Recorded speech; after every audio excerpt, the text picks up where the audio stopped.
utile et intéressant pour moi parce que ça fait 4 ans que je travaille sur ce projet. C'est la première fois que j'en parle à des gens qui ne sont ni mes amis, ni mes élèves. Donc voilà, je suis en train de sortir un gros projet de mon propre point de vue. Le début, c'était... je travaille sur l'innovation et les gens qui font de l'innovation, ils ne sont jamais contents. Et donc, je n'étais pas content parce que je n'arrivais pas à comprendre. En fait, j'étais épuisé par des discussions très intelligentes, mais du café du commerce idéologique. C'est-à-dire, vous êtes au café, il y a des gens vraiment intelligents à côté, ils discutent de... Non, mais le vrai problème, en fait. Non, le vrai problème, en fait, c'est les robots qui vont remplacer les humains. Ah non, non, c'est les islamistes en fait. Ah ouais, les islamistes, c'est dangereux. Mais non, c'est Poutine. Attends, t'as raison, c'est Poutine. Non, non, mais en fait, la Terre ne peut plus supporter autant de gens, et donc il faut arrêter de manger de la viande et tout. Non, mais t'as raison, mais en fait, la Chine, en fait, et ça tourne, et ça tourne, et ça tourne. Et en fait, mon attention est tellement appelée par des choses qui font peur, que j'ai deux options. Ou alors je deviens complètement paranoïaque, je prends un parti en disant que c'est bon, il y a un gentil, puis tous les autres c'est des méchants, et puis j'arrête de penser. Ou alors, j'arrête de penser complètement. J'éteins de lumière et je me dis, bon, bah, c'est bon, on arrête. J'ai monté une cartographie pour sortir de ce dilemme. En disant, on va poser les idéologies. Puisqu'on est à peu près tous d'accord pour dire que la gauche, la droite, tout ça, bah, on va partir là-dessus. Je vous montre. Et à cette occasion-là, ben, je tente cette carto sur la question des intelligences artificielles parce qu'elles ont un contenu et elles servent une cause. Tout ça n'est pas totalement neutre. On a peut-être une dimension politique de l'intelligence artificielle ou des dimensions politiques. C'est pas juste bien ou mal, mais c'est quoi? De quoi est-elle le nom? Pour le dire simplement. Ça marche? Alors, un tout petit point. Je vais dire beaucoup de choses et je vais dire beaucoup de choses qui font peur. Donc, juste préparez-vous intellectuellement. On n'a pas le temps de décanter les choses. Alors, on va se rappeler deux, trois choses. C'est que dans nos vies, il n'y a pas que de l'idéologie. C'est-à-dire que quand on travaille, quand on étudie, quand on s'occupe de ses enfants, quand on mange, quand on joue, quand on fait du sport, quand on fait de l'art, de la musique, quand on vit, on n'est pas absolument dans l'idéologie. Donc on est sur un tout petit point. Donc on dit des trucs qui sont très forts, mais qui ne représentent pas tout notre univers. Ça y est, on a dit, on a employé. Alors, avant, il y avait la gauche et la droite. Et en fait, parce que la gauche et la droite, c'était le communisme contre le capitalisme. Je dis ça pour les gens les plus jeunes de l'équipe. Cette histoire s'est arrêtée en 1989, avec la chute du mur de Berlin. Et donc, c'était très structurant. On comprenait très très bien le monde. Il était simple, il y avait la gauche et la droite. Hein. Alors aujourd'hui, on a peur de tout. À l'époque, c'était les guerres nucléaires quand même. Trois fois rien. Enfin, c'était tellement mieux avant, vous voyez. Et on a failli l'avoir plusieurs fois. Hein. C'est les prochains jours qu'on pourra remercier, il est mort, c'est-à-dire l'année dernière, un Russe qui nous a sauvés de la guerre nucléaire, M. Petrov. Juste, il y a quelqu'un qui a sauvé l'humanité parce qu'il y a une intelligence artificielle russe qui a détecté une attaque qui n'avait pas lieu et que lui, tout seul dans son coin, il a dit « Non, je crois pas ». Un colonel de l'armée rouge qui a décidé que non, les Russes n'allaient pas lancer la guerre thermonucléaire totale parce que non. Alors moi, j'aime bien les humains là-dessus, je ne sais pas si vous le sentez. Je m'appelle Michel Sasson, je fais de l'innovation. Je suis conseiller en innovation, je suis prof d'innovation, je fais de l'innovation dans la complexité. C'est-à-dire que pour moi, l'innovation, c'est pas le truc qui commence sur un tableau blanc disant voilà comment on va faire, ou avec un process donné. C'est la vraie vie. C'est-à-dire il y a des vrais gens qui travaillent déjà, il y a déjà un marché, il y a déjà plein de choses. On va peut-être partir de là pour sortir des projets, plutôt que de partir du truc génial que j'ai dans la tête, et après on verra si ça rentre dans le réel. Ah mince, ça rentre pas. Je fais plein de trucs, j'ai plein d'amis dans la salle, je les salue tous. Je suis un des mentors pour Golem. Et voilà, j'aime ce projet depuis le début, et je suis très content. Et là, on va se raconter des trucs abominables, même avec le soir. Donc, quand ça s'est fini, on a eu deux options. Option 1, c'est la fin de l'histoire, tout va bien. Nous, on est les gentils, on est les capitalistes, on a gagné, et en fait, l'ensemble de l'humanité va aller vers nous. Et donc, on aura à la fois la démocratie et le marché. Ça y est, c'est bon. Après, on ira plus ou moins doucement, mais c'était la théorie de la fin de l'histoire. Autre théorie, donc ça c'est Huntington, l'autre, c'est la guerre des civilisations. Il existe des civilisations, les Chinois, les Européens, les Arabes, les Africains, tout ça, ils vont tous se mettre sur la gueule, il y aura un seul gagnant à la fin. Voilà les deux options qu'on nous a proposées. Je ne crois ni à l'une ni à l'autre, j'ai une lecture héraclitienne globalement du monde, c'est-à-dire que je crois que le combat est formateur du monde nouveau à chaque fois, c'est-à-dire les antagonismes, la façon dont les acteurs jouent les uns contre les autres. Je ne crois pas qu'il y en ait un qui gagne tout, je ne crois pas qu'il y en ait un qui perde tout. Je crois que c'est ces combats-là qui racontent l'histoire et qui chantent les acteurs au fur et à mesure. Donc on va les présenter. Alors, une cartographie des TICO. Voilà, c'est ce que j'ai fait. J'ai fait une cartographie des TICO. 3 ans de boulot pour arriver à ça. Je ne sais pas si vous voyez bien. Waouh! En gros, on les met les 4 et je les présente. Libéral, c'est le vieux monde. C'est ce qu'on connaît le mieux. C'est le système dominant. Libéral économique, libéral politique. Libéral politique, c'est globalement la démocratie. Libéral économique, c'est plus que le marché, c'est plus le fait que ce soit une économie de marché. C'est une idéologie de marché. C'est à partir du moment où les thèses de Reagan et de Thatcher gagnent. À un moment donné, puisqu'on va parler d'idéologie, on va poser plein d'acteurs et on va se poser des questions. Je vais me présenter idéologiquement. Moi, je ne suis pas sur la carte. Alors d'abord, personne n'est sur la carte. Chacun d'entre nous a le sentiment que lui, il n'est pas dans l'idéologie, c'est les autres. Et, moi, je suis dans la réalité. Alors moi, je ne suis pas dans la réalité, je suis dans l'idéologie aussi. Mais je suis dans une idéologie qui n'est pas sur la carte parce qu'elle n'existe plus. Moi, voilà, j'ai l'idéologie de ma jeunesse, c'était la social-démocratie, un truc trop dingue. Et elle a été écrasée par le libéral-libéral. Elle était à peu près au centre, elle était dominante. Elle était gentille, il y avait de l'État et tout ça. On a gardé à peu près le premier libéral politique, mais le libéral économique a été écrasé par le libéral-libéral. Donc moi je ne me représente plus sur cet univers. Vous voyez, ça marche. C'est pour que ça va, ça ne va pas tout seul. Et donc, il y a 4 acteurs, adversaires, joueurs dans cette partie. Technologisme, STICO. Technologisme, identité, convivialisme, ordre. On les présente.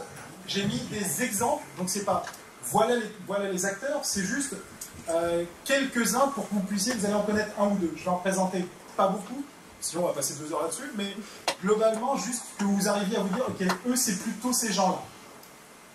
Donc dans le technologisme, on a, je vais les dire parce que c'est pas sûr qu'on le voit jusqu'au bout, Université de la Singularité, Transhumanisme, Libertarien, Kurzweil et Peter Thiel. À chaque fois, je vais vous montrer un acteur qui est vraiment super intéressant à suivre. Donc les gens connaissent souvent Ray Kurzweil. Ray Kurzweil, c'est qui? On connaît une prof qui remonte là. C'est qui Ray Kurzweil? Directeur de l'innovation de Google. Ouais, le directeur de l'innovation de Google, c'est quelqu'un qui a beaucoup porté le projet. Peter Thiel, ça va, pour moi, c'est la personne à suivre. Ray Kurzweil, c'est bon, c'est fait. Il a fait son job. Peter Thiel, c'est vraiment quelqu'un à suivre de très très intéressant. Ce que disent les technologistes, c'est ce monde est épuisé, le modèle ne marche plus, donc le modèle libéral-libéral. Puisqu'on est bien en antagonisme, il faut préparer le coup d'après. Comment est-ce qu'on va le préparer?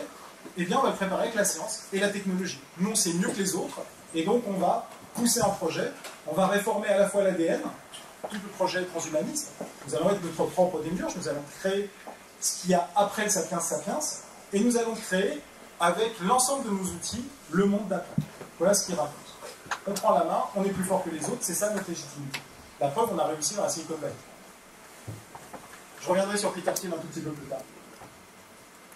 Un autre groupe, I comme identité. J'ai des Wahhabites, l'AFD, le RSS, le mouvement 969, les frères musulmans.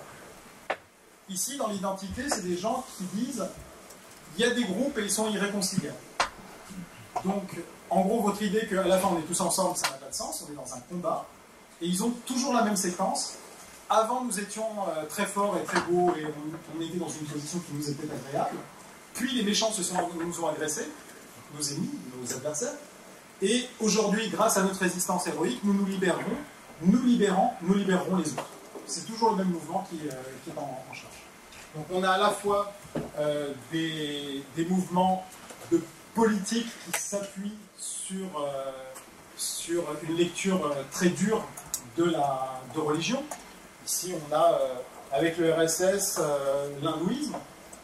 Avec le mouvement 969, on a le... Comment on appelle ça?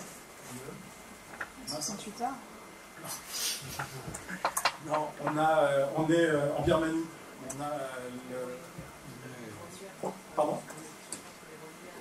Oui. Donc on a les moines bouddhistes extrêmes, les wahhabites et les frères musulmans, 2 projets d'un islam politique, et l'AFD et l'ensemble, c'est-à-dire les mouvements en gros, anti-immigration néofascistes qui sont en train de prendre de l'ampleur en Europe. On a des gens qui sont en train de dire, à peu près, si vous regardez la séquence, c'est à peu près la même à chaque fois. Ces gens croient à l'identité comme étant structurelle. Les convivialistes. Alors ici, on a, pour ceux qui ont suivi l'histoire, des gens qui étaient beaucoup autour d'attaques.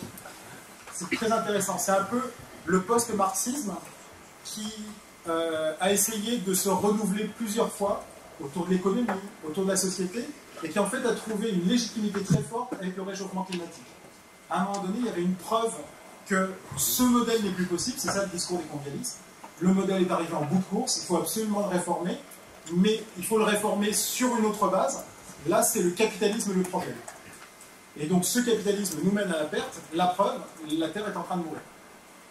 Et l'ensemble des mouvements, là j'ai Occupy Wall Street, Mindfulness, Evo Morales, Paul Watson pour Sea Shepherd, les véganes, l'éthique du care, on a évidemment beaucoup plus d'acteurs, mais ce sont des gens qui ont essayé d'avoir une proposition collective politique.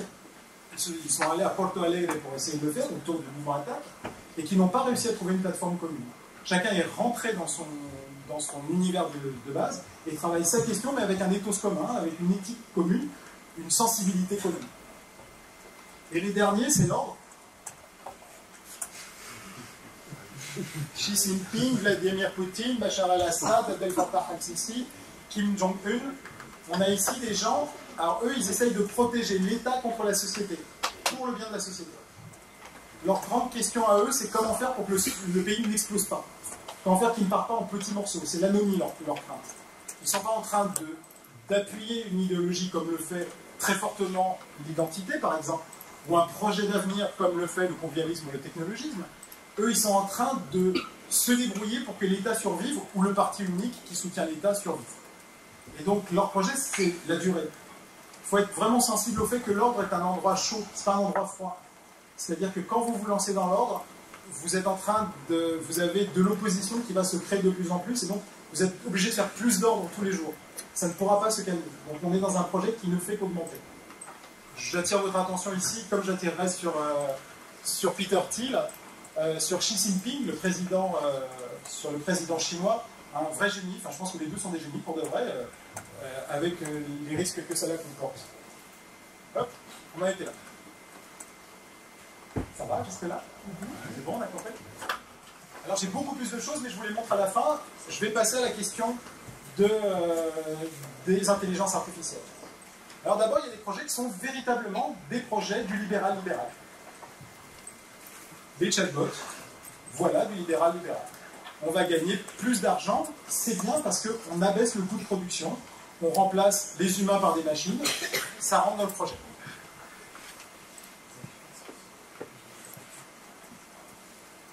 On a l'automatisation en général. Ici, ce sont, vous savez, les petits morceaux, les petits robots qui portent les grandes palettes chez Amazon. Et donc, on est dans le même projet. On est en train d'abaisser les coûts, de rationaliser. C'est tout à fait cohérent. C'est pas que... Où ça va? Ici, on est vraiment dans le libéral-libéral. C'est porté par une idéologie qui est de dire, à un moment donné, si on abaisse les coûts, ça sera moins cher pour les consommateurs. J'ai oublié de présenter libéral-libéral. Libéral-libéral dit, en gros, quand il y aura de la croissance économique, ça va marcher. C'est la croissance économique qui permet de soutenir la démocratie, qui permet de soutenir le projet. Donc ce qui permet de faire de la croissance économique permet d'avancer dans le monde. C'est ça le projet globalement. Donc là, on en fait. D'un coup, on est en train de rationaliser, on est en train de trouver des relais de croissance économique. Donc du point de vue libéral-libéral, on est dans le projet. On a les assistants personnels, donc tous les Google Home, Salut Google et tout ça. Et donc là, on est en train d'être dans l'intrusion chez les particuliers. On est en train d'accepter, ceux qui acceptent d'avoir ça à la maison, d'être écoutés. Je ne sais pas si vous imaginez bien le projet. Il y a, alors que la RDA a eu un mal fou à mettre des écoutes et machin, que là, tout d'un coup, on paye pour avoir le type qui va vous écouter. Je ne sais pas si vous sentez le projet, avec très clairement l'idée qu'on va vous vendre des choses et on va faire quelque chose avec cette information. C'est pas juste, non, on te répond. La proposition est, oui, on va en faire quelque chose collectivement et personnellement. On va faire du ciblage. Nous, on paye pour ça. voilà, c'est un choix. Et là, on est dans le libéral-libéral. Tout ça, c'est bien du point de vue libéral-libéral. Et on a toute la fintech, notamment l'augmentation, le trading à haute fréquence, le fait que le capitalisme, pour se développer, essaye non seulement de baisser les coûts, mais essaye d'accélérer le rythme économique. Donc du point de vue du capitalisme lui-même, c'est très positif. On est en train de choisir ce point-là. Vous avez peut-être le sentiment que je suis dans une position, je ne sais pas, narquoise par rapport à ça. Pas du tout. Je suis juste en train de présenter chacun d'entre eux en vous disant, bah, voilà sa logique, on est à l'intérieur de cette logique.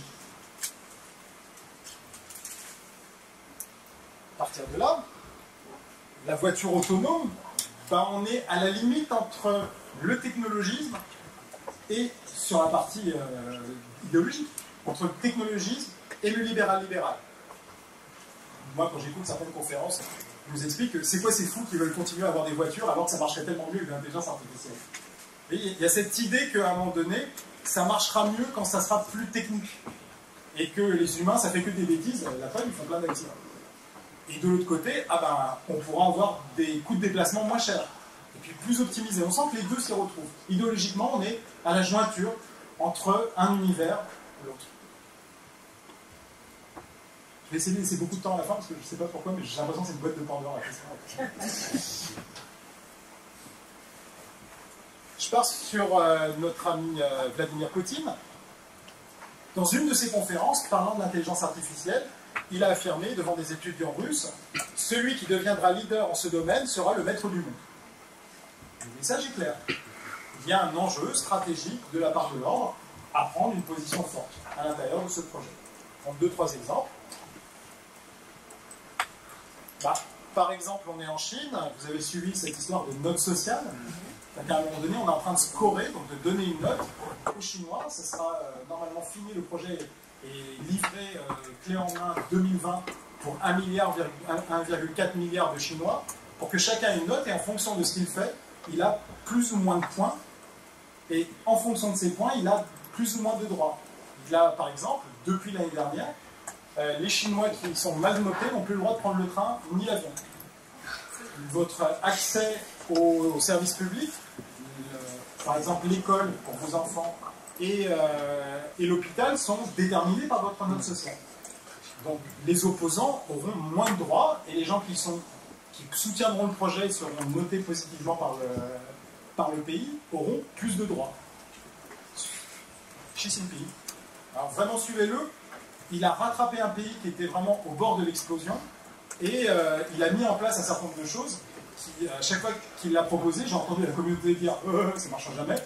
Ça marche. Donc cette question-là est intéressante, on le retrouvera un tout petit peu plus tard encore. On continue. Alors là, on est plus dans le technologisme et l'ordre, le rapport de l'un à l'autre. Ici, c'est le réseau échelon. Un vieux réseau, ça date des années 50. Les Américains, les Anglais et globalement leurs alliés écoutent, notamment nous, de façon très honnête. Voilà, ça fait partie du projet. Ils sont connectés. Voilà. On s'écoute, voilà, allô. Ils écoutent au fur et à mesure. Et évidemment, l'intelligence artificielle ne fait que augmenter la capacité de traitement de l'information.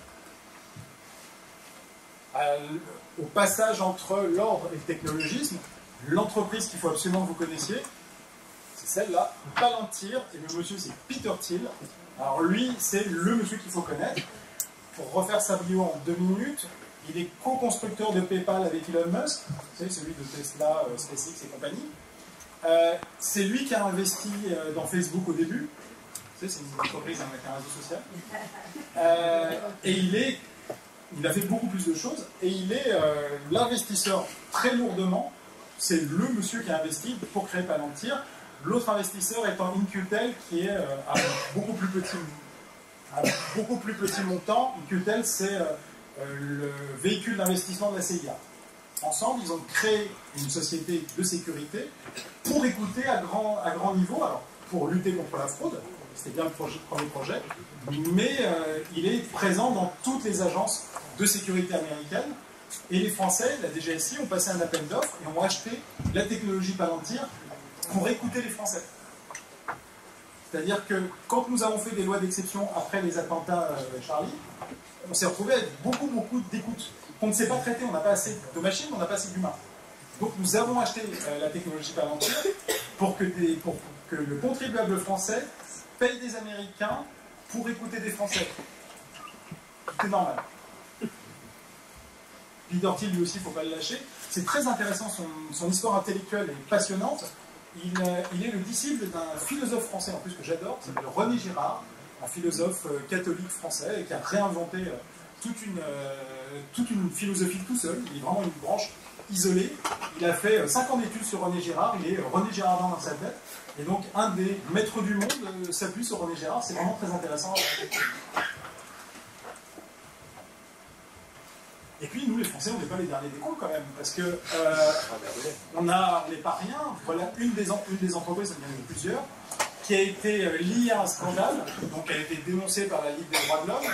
Le procès est en cours, ils sont témoins assistés aujourd'hui, donc ils sont réputés innocents, sur le fait d'avoir aidé le colonel Kadhafi et Bachar el-Assad pour trouver ses opposants grâce aux technologies de l'information. C'est ça aussi. À un moment donné, on voit bien qu'on est au passage entre l'ordre et le technologisme.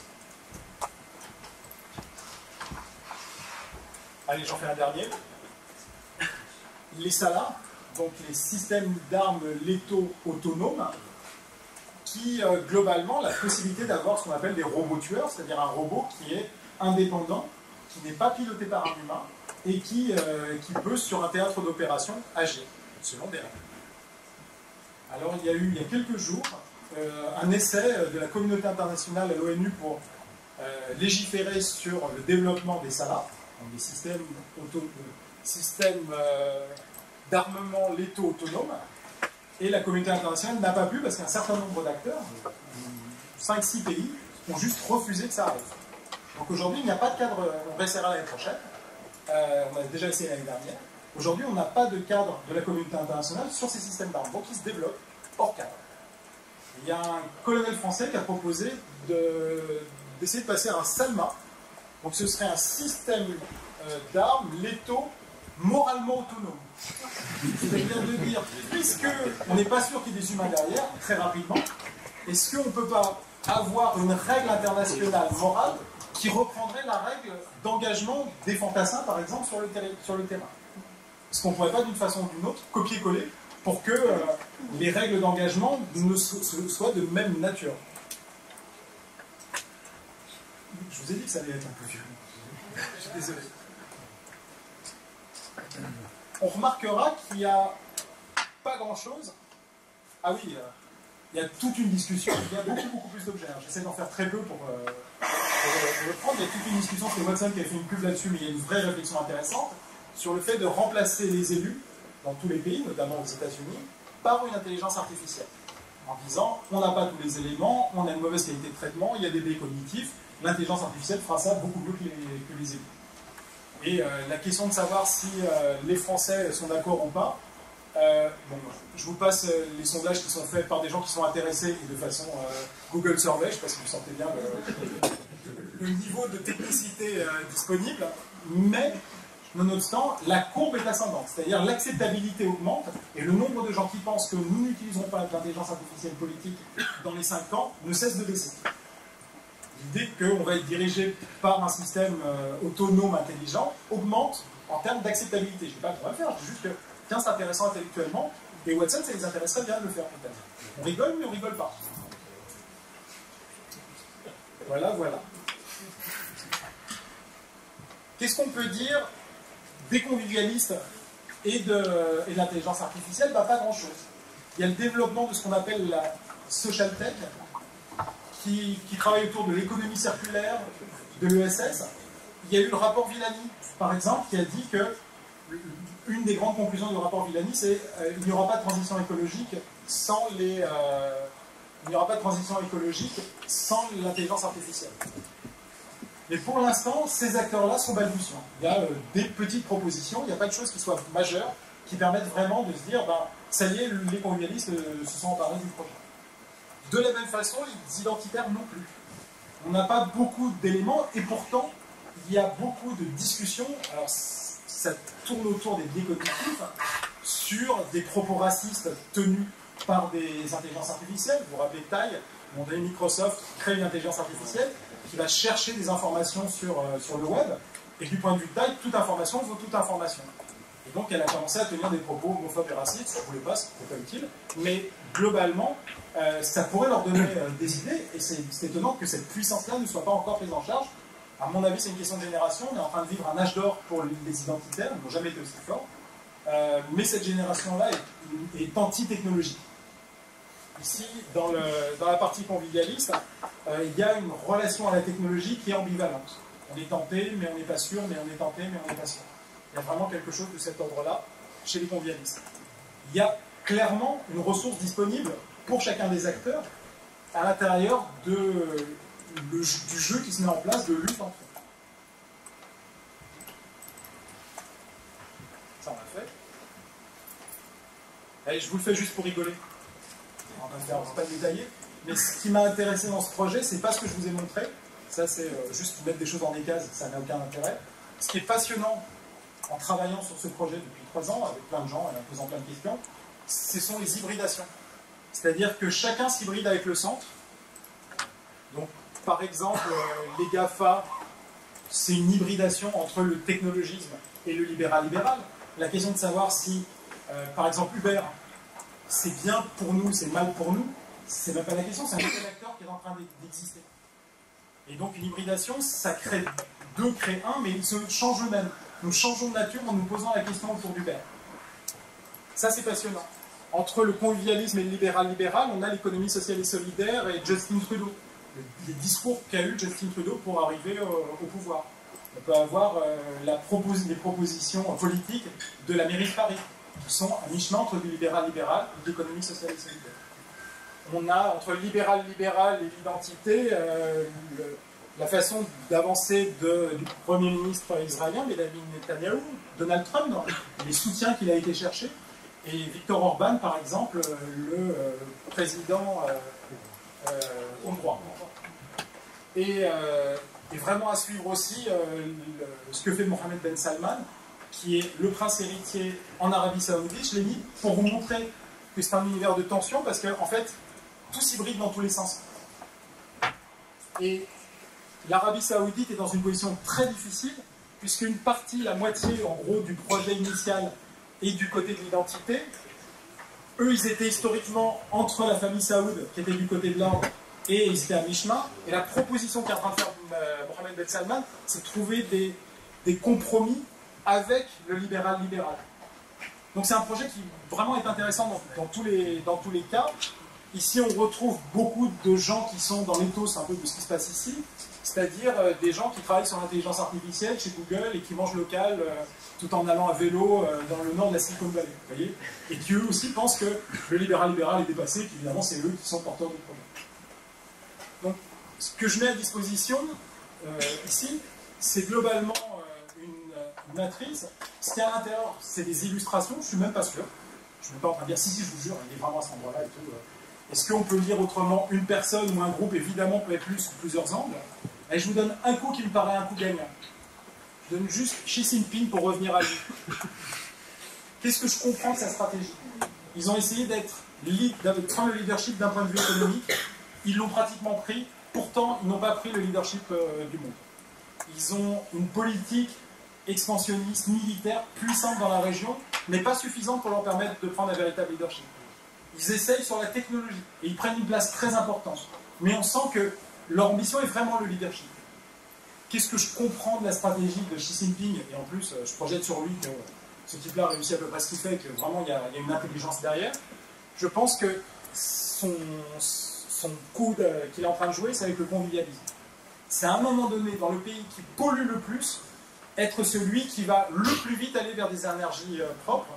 Je serais surpris que dans les 10 ans qui arrivent, dans les 5 ans qui arrivent, la Chine ne dise pas on va arrêter de manger de la viande, enfin autant, c'est ridicule quand même, on va arrêter tout ça.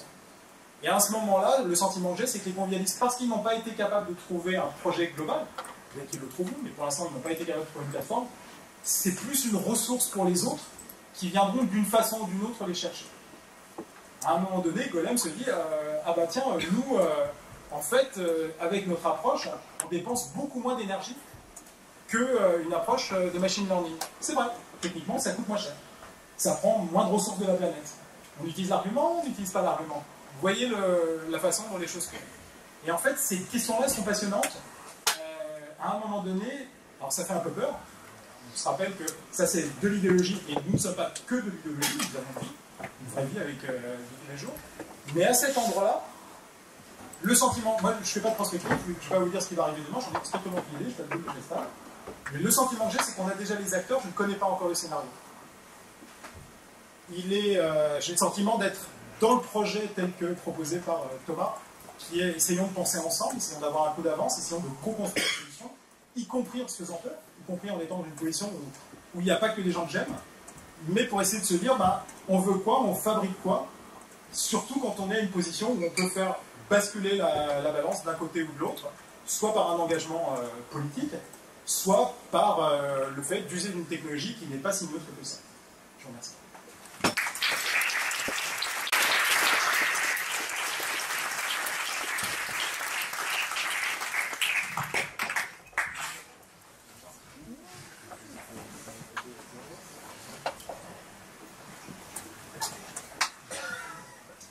Merci pour cette présentation brillante.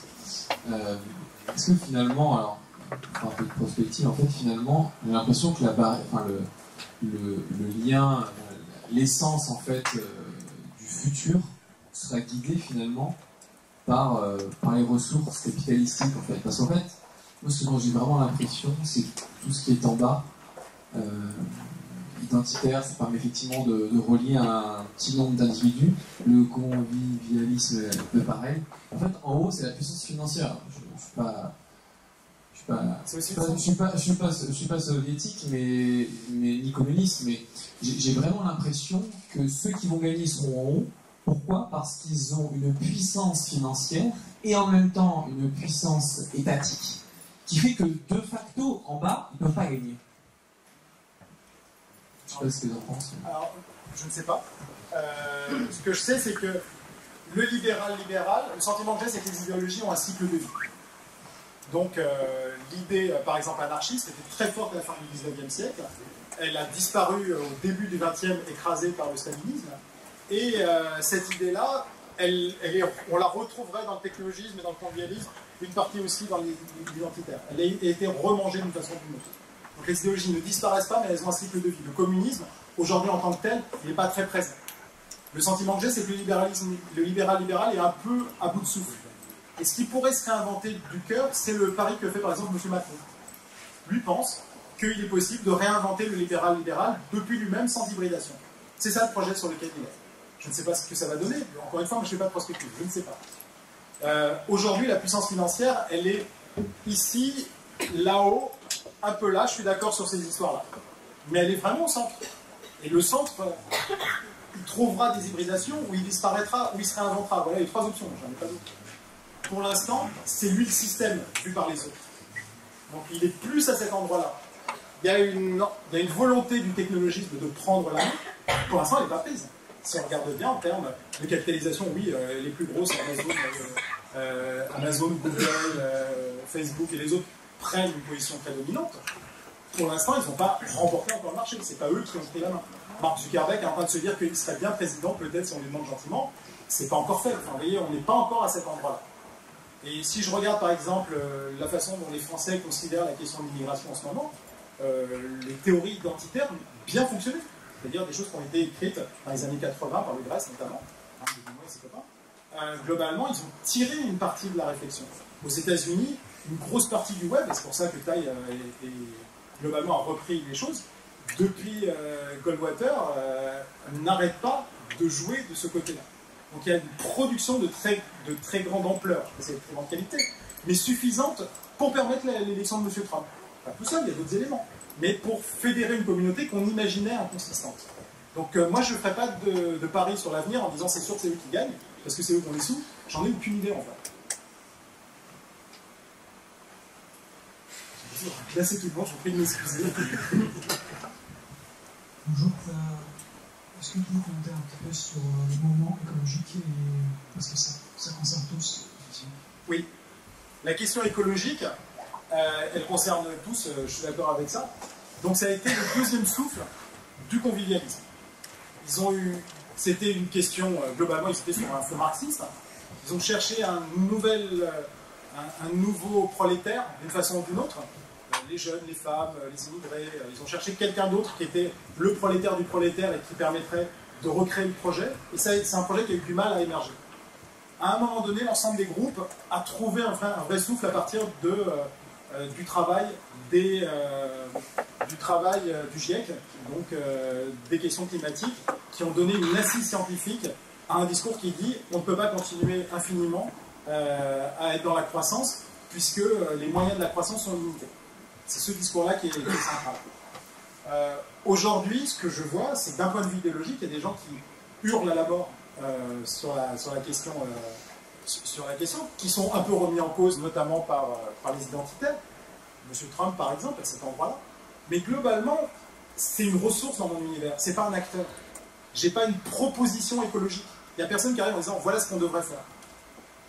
Le sentiment que j'ai, c'est pour ça que je parlais de la Chine tout à l'heure, qu'est-ce qui se passe le jour où la Chine arrive vraiment à baisser les émissions d'effet de serre de telle sorte que la question du réchauffement climatique s'arrête? Avec une dictature, parce qu'une dictature peut le faire. Une démocratie, non. Une démocratie, vous demandez gentiment aux gens s'ils veulent bien faire un effort. Vous sentez la différence. Une dictature, vous imposez. Vous imposez à 1,4 milliard de personnes, voire plus, avec vos satellites. À un moment donné, dans le poids sur la question écologique, les Chinois, c'est pas nul de leur point de vue.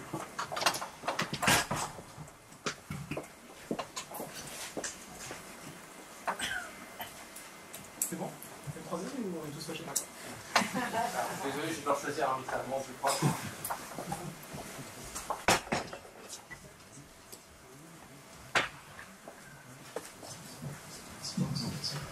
Juste une question par rapport. Je disais que niveau identité, c'est un peu hallucinant au niveau intelligence artificielle. Mais qu'est-ce que vous pensez de tous les effets de bulles et de filtres sur les réseaux sociaux? Je pense par exemple aux groupes identitaires, aux suprémacistes blancs à Charlottesville, et des choses comme ça qui sont quand même réussi à grossir grâce aux réseaux sociaux, grâce notamment aux algorithmes d'intelligence artificielle de Facebook. Oui, je suis d'accord avec vous. Il y a une surproduction de la part de cela, c'est-à-dire la voix des identitaires est beaucoup plus importante que le nombre des identitaires. C'est une minorité agissante et très agissante. Aux États-Unis, ils sont très organisés, en France, c'est en train de se mettre en place, et ils ont compris qu'une voix sur Facebook vaut une voix sur Facebook. Donc si vous criez très fort sur un réseau social, votre poids numérique n'est pas très grave. C'est en gros, si à moitié des pages disent ce que vous dites vous, finalement vous avez à moitié raison. Vous voyez, quelque chose à cet endroit-là qui ne serait pas vrai au café ou dans un débat public. Donc ils ont pris le lead sur cette question-là de la production. Ils n'ont pas encore pris le lead, ils ont essayé d'appuyer sur les algos, il y a de l'intelligence, il y a des gens qui travaillent il y a des cyberactivistes chez les identitaires, chez l'ensemble, mais globalement, ils ont de la marge. On a encore un angle mort à cet endroit. C'est-à-dire qu'on est encore à la première génération, il est peu douteux que la deuxième génération s'emparera des outils pour essayer de multiplier la production par la technologie pour obtenir un effet qui soit véritablement puissant de leur propre point de vue, pour défendre les thèses qui sont les leurs. Et c'est des thèses qui s'entendent évidemment plus fort, puisque ça attire l'attention. Quand vous avez quelque chose qui est très fort, ça attire beaucoup plus d'attention que quelque chose de mitigé. Les identitaires, par défaut, sont dans un monde très bicolore. C'est nous et c'est eux. Tout ce qui concerne un peu, tout ce qui est plus complexe, tout ce qui est plus dans les nuances, n'est pas leur fort.